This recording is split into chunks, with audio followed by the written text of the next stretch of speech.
Hello बच्चों, चलिए प्रश्न को देखते हैं। प्रश्न है, यदि निम्नलिखित द्विघात समीकरणों के मूलों का अस्तित्व हो तो इन्हें द्विघाती सूत्र से हल कीजिए। समीकरण है 16x का वर्ग घटाव 24 बराबर 24x योग 1। तो प्रश्न को आगे हल करें उससे पहले जो प्रश्न की मुख्य अवधारणा है उस पर विचार करते हैं। तो इस प्रश्न के लिए जो मुख्य अवधारणा है वह हो जाएगी द्विघात समीकरण, अर्थात हम यहाँ पर यह देखेंगे कि द्विघात समीकरण क्या होती है। तो द्विघात समीकरण तो वे समीकरण जो ax का वर्ग योग bx योग c बराबर शून्य के रूप में हो, जहां a बराबर नहीं हो शून्य के, क्योंकि यदि a शून्य हो जाएगा तो ये द्विघात समीकरण नहीं रहेगी। अतः वे समीकरण जो ax का वर्ग योग bx योग c बराबर शून्य के रूप में हो, जहां a बराबर नहीं हो शून्य के, तो वे द्विघात समीकरण कहलाती है। अब समीकरण है हमारे पास 16x का वर्ग, यहाँ से इन दोनों पदों का इधर क्या कर देते हैं, पक्षांतरण कर देते हैं। तो घटाव 24x घटाव 1 बराबर शून्य। अब इस समीकरण की समीकरण से तुलना करते हैं तो हमारे पास a का मान आता है 16, b का मान आता है ऋणात्मक 24 और c का मान आता है ऋणात्मक 1। तो जैसा कि हमें विविक्तर से जानते हैं कि d बराबर होता है b का वर्ग घटाव 4ac, क्योंकि यहाँ से हम क्या करेंगे, मूलों का अस्तित्व ज्ञात करेंगे। तो यहाँ से d बराबर हो जाएगा b का वर्ग अर्थात ऋणात्मक 24 का वर्ग घटाव 4 गुना में a अर्थात 16 गुना में c अर्थात ऋणात्मक 1।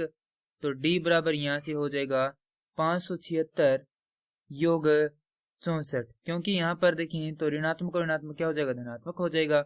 अब इन्हें जोड़ेंगे तो हमारे पास प्राप्त होगा 640।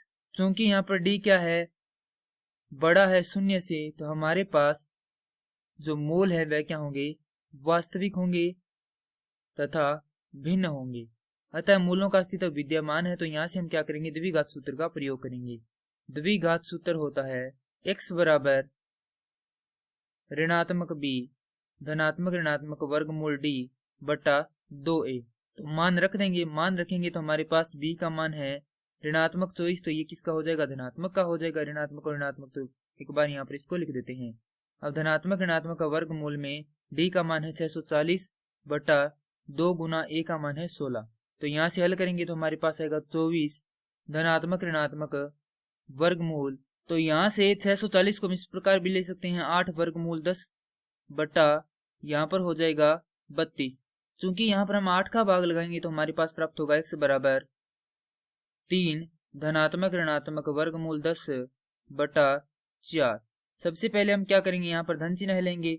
तो यदि हम धन चिन्ह लेते हैं तो यहाँ पर लिखेंगे धन चिन्ह लेने पर, धन चिन्ह लेते हैं तो हमारे पास x बराबर प्राप्त होता है 3 योग वर्गमूल 10 बटा 4।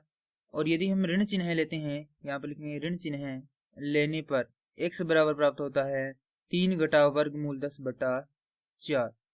तो ये तो ऋण चिन्ह लेने पर प्राप्त हुआ और ये धन चिन्ह लेने पर प्राप्त हुआ है। और यही क्या है, इस समीकरण के हल है। मैं आशा करता हूँ कि यह प्रश्न आपको समझ में आया होगा। धन्यवाद।